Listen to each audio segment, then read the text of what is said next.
Всю прошлую неделю маленькие нюрнбергенцы проводили интересные встречи с Ее Величеством книгой. Для этого Нюрнбергенская библиотека организовала праздник книги и чтения – «Книжкину неделю». О том, чем запомнились юным читателям литературные мероприятия, в следующем сюжете.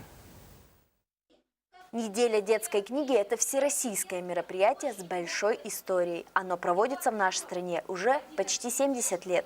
В этом году акция особо популярна, ведь она проходит еще и в рамках Года литературы. И сотрудники библиотеки подготовили для учащихся настоящий увлекательный праздник детства. Несмотря на то, что говорят, что сейчас дети мало читают или что предпочитают, например, читать какие-то уменьшенные тексты типа комиксов, дети очень хорошо принимают такие мероприятия, и просто видно, что им это нравится. В культурных и образовательных учреждениях всего района в течение Книжкиной недели прошло множество разножанровых и разнотематических мероприятий. Дети дошкольного и школьного возрастов принимали участие в викторинах, тематических играх, конкурсах поделок, панельных дискуссиях. Эти мероприятия, конечно же, нужны. Они служат привлечению читателя в библиотеку и пропаганды, конечно же, чтения. 30 марта в городской библиотеке были подведены итоги насыщенной на культурно-литературные события недели. Встретились с школьниками и представители Нюрнбергенского театра «Актеры и куклы»,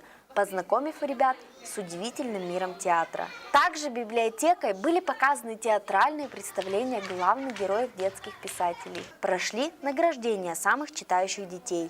Дети на этот раз все-таки уделяли нам больше внимания, а то многие дети вообще в последнее время не читают книжки, а играют в компьютерные игры и все. А так мероприятие очень хорошее. Мне понравилось сегодня все.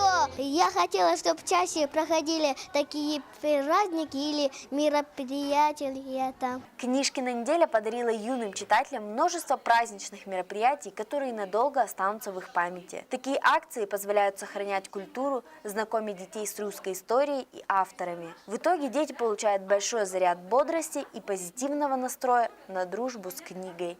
Екатерина Павлова, Кирилл Федоров, НВК Саха-Нерюнгри.